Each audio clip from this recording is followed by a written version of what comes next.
Nalgonda municipal chairman Saidireddy మీద అవిశ్వాస తీర్మానం పెట్టడానికి 8వ తారీఖు ముహూర్తం ఖాయమైంది. నల్గొండ మున్సిపాలిటీలో 48 మంది కౌన్సిలర్స్ ఉన్నారు. దీంట్లో మొన్న 4 ఏళ్ల కింద ఎన్నికలైనప్పుడు 20 మంది బీఆర్ఎస్ అభ్యర్థులు గెలిచారు. మరో 20 కౌన్సిలర్లు కాంగ్రెస్ గెలిచింది. 6 బీజేపీ గెలిచారు. ఒక ఇండిపెండెంట్, ఒక ఎంఐఎం, మొత్తం 48 మంది ఉన్నారు. కానీ నిన్న అసెంబ్లీ ఎన్నికల టైంలో చాలా మార్పులు వచ్చినాయి. బీఆర్ఎస్ నుంచి దాదాపు 13 మంది కౌన్సిలర్లు ఎన్నికల కంటే ముందే కాంగ్రెస్ కండువా కప్పుకున్నారు. ఎన్నికల తర్వాత కూడా ఆ సంఖ్య, ఆ వలసలు కొనసాగినాయి. ఇప్పుడు బీఆర్ఎస్ బలము కేవలం 7కు పరిమితమైంది. ఈ ఇండిపెండెంట్లు వీళ్ళందరూ ఇప్పుడు కాంగ్రెస్ పార్టీలో చేరారు. ఇవాళ కాంగ్రెస్ బలము 34కు చేరింది. మొత్తం 48లో 34 మంది కాంగ్రెస్ వాళ్ళు ఉన్నారు. మిగతా వాళ్ళు బీజేపీ అండ్ బీఆర్ఎస్ వాళ్ళు ఉన్నారు. ఈ నేపథ్యంలో ఇప్పుడున్నటువంటి చైర్మన్ మందడి సైదిరెడ్డి మీద అవిశ్వాసానికి కాంగ్రెస్ పార్టీ రంగం సిద్ధం చేసింది.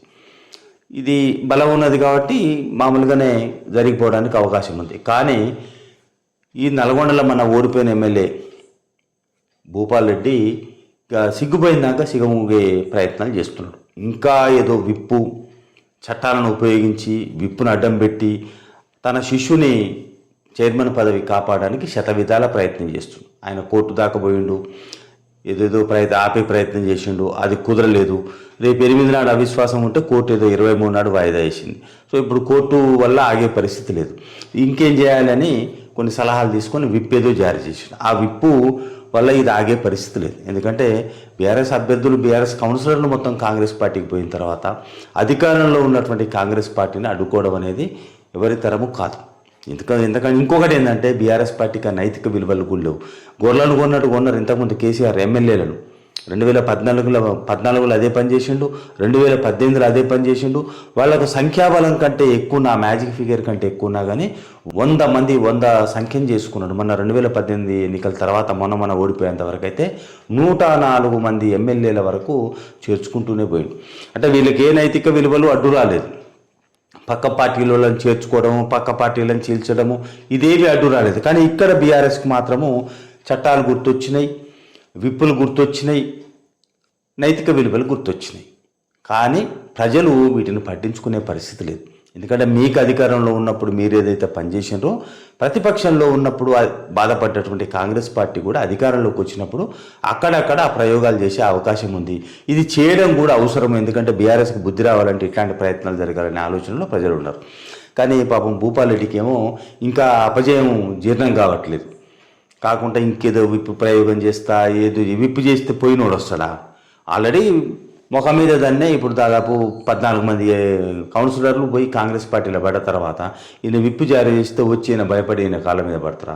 అది సాధ్యంగానే ముచ్చట. అక్కడ విప్పు జారీ చేసినా అవిశ్వాసానికి ఓటేస్తారు. మందడి సైదిరెడ్డి దిగడం ఖాయం. దిగిన తర్వాత ఇంకేదో ఎంక్వైరీ మన్నుమాష అని అంటారు. కానీ అది ఏది తేలేది కాదు, సచ్చేది కాదు. ఈ చట్టసభలలో జరిగే వ్యవహారాలు కోర్టులో కూడా తొందరగా తెలుసవు. ఇప్పుడు ఎమ్మెల్యేల మీద అనర్హత వేటని ఇస్తే 5 ఏళ్ళు అయినా కానీ కోర్టు తీర్పులు రావు. ఇక మున్సిపాలిటీ మీద ఏమొస్తుంది? అందులో మున్సిపాలిటీ టైం ఎంత? ఇంకా 1 ఇయర్. ఈ 1 ఇయర్లో కోర్టు జడ్జిమెంట్స్ వచ్చి వాళ్ళకి ఏమైనా శిక్షలు పడతాయా? వాళ్ళ సభ్యత్వాలు రద్దు అవుతాయా? ఇదంతా భూపాలరెడ్డి భ్రమ. సైదిరెడ్డి ఒకనొక దశలో రాజీనామా చేసి తప్పకుండా గౌరవప్రదంగా ఉంటుందనే ఆలోచన కూడా చేసిండు. కానీ మాజీ ఎమ్మెల్యే మూర్ఖత్వం వల్ల సైదిరెడ్డి ఆ పని చేయలేక దాన్ని పట్టుకొని ఎలాడుతూ ఉన్నాడు. ఏదేమైనా మొత్తం వీళ్ళ కిరీటాలు కింద పడతాయి. ఉన్నది కూడా ఏమైనా ఉంటే పోతారు. ఇప్పుడు వాళ్ళకి బలం 7 మంది అంటున్నారు. కానీ ఆ 7 మందిలో కూడా చివరి దాకా ఎంతమంది ఉంటారో తెలియదు.